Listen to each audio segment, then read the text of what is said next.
ખેડૂત મિત્ર, પહેલા મારી વાત સાંભળી લો. આપણે યુટ્યુબમાં મૂકતા હોય છે એટલે પર્સનલ ડિટેલ નહીં આપતા.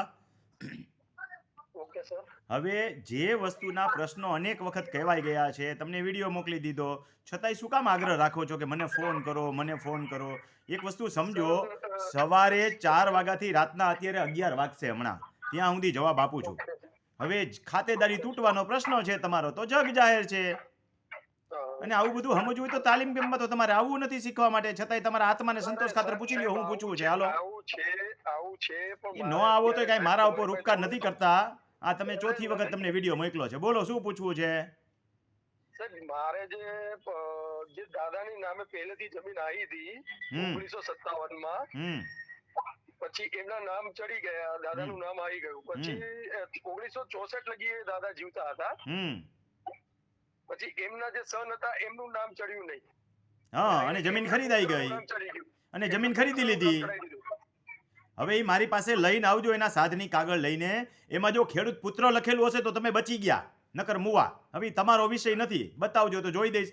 ખેડૂત પુત્ર, ખેડૂત પુત્રી કે ખેડૂત પત્ની શબ્દ લખાયેલો હોવો જોઈએ. છેડછાડ કરેલી છે. શું કહો છો? એરો મારીને વૃદ્ધિ નોંધોમાં છેડછાડ કરેલી છે. એ બધું હું જોઈશ તો નક્કી કરીશ. તમે નક્કી કરી લેતા હો તો મારી પાસે ક્યાં આવવાની જરૂર છે? તો નજીકના કોઈક સારા એડવોકેટને બતાવી લ્યો. આ તમને ખાલી કેવા પૂરતી વાત છે. હું શું કહું છું ભઈલા, આ રીતની પ્રોબ્લેમ છે. તો બાજુમાં કોઈક નજીકમાં સારા એડવોકેટની સલાહ લઈ લ્યો ને.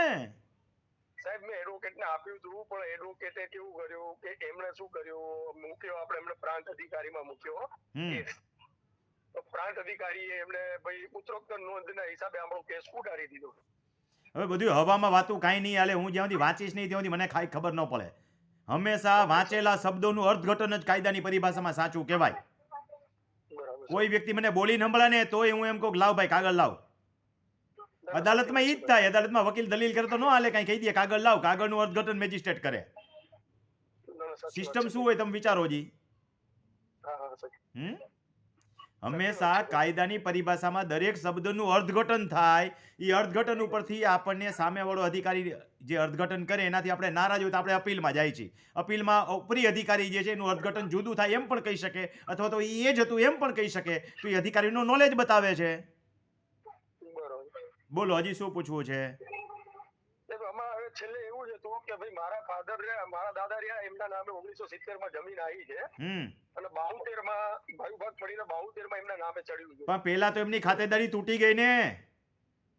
દાદાના નામની જમીનમાંથી એનું નામ ચડ્યા પેલા જમીન ખરીદી. 1950 માં જમીન વેચાઈ ગઈ મારા દાદાના નામથી. હા, તમે લઈને આવો. આમાં આગળ પાછળ તારીખ નો હાલે. બીજી વખતે તમે સાલ જુદી બોલ્યા. કાગળ પેપર જોયા વગર બિલ્લા કાંઈ ખબર ન પડે. એક દિવસનો ફેર હોય ને તો પણ ખાતેદારી તૂટતી હોય એમ કહેવાય. અને કાયદાનો લાભ ક્યાંક મળતો હોય તો એક શબ્દ પણ તમારી ખાતેદારી બચાવી લે. 2006 પહેલા ખેડૂત પુત્ર, ખેડૂત પુત્રી કે ખેડૂત પત્ની તરીકે ખાતેદારી વેલિડ હતી એમ કહું છું.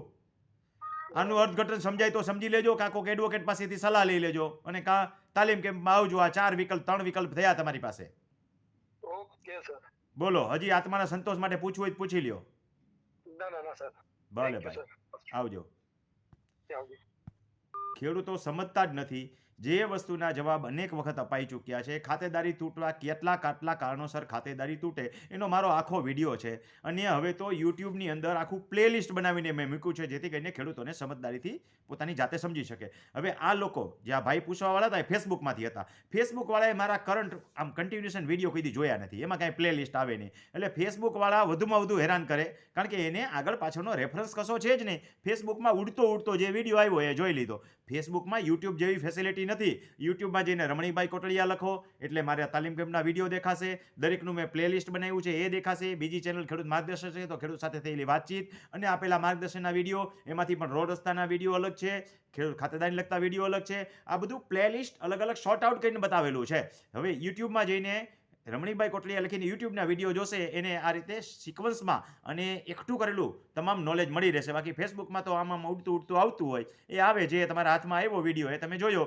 ફેસબુકવાળા ઘણી વખત એવું બને કે મારા વિશે પણ ખોટો અભિપ્રાય ધારી લે. એ હાથી જેવું છે. હાથીને પૂંછડે અડે તો એમ કે દોયડા જેવો છે, ઊંઢે અડે તો એમ કે ભૂંગળા જેવો છે, પગે અડે તો કે થાંભલા જેવો છે, પેટે અડે તો કે પહાડ જેવો છે. આના જેવું છે. જ્યારે આખા સિક્વન્સમાં મારા એક વિષયને લગતા બધા વિડીયો જોશો એટલે ઘણું બધું નોલેજ મળી જશે.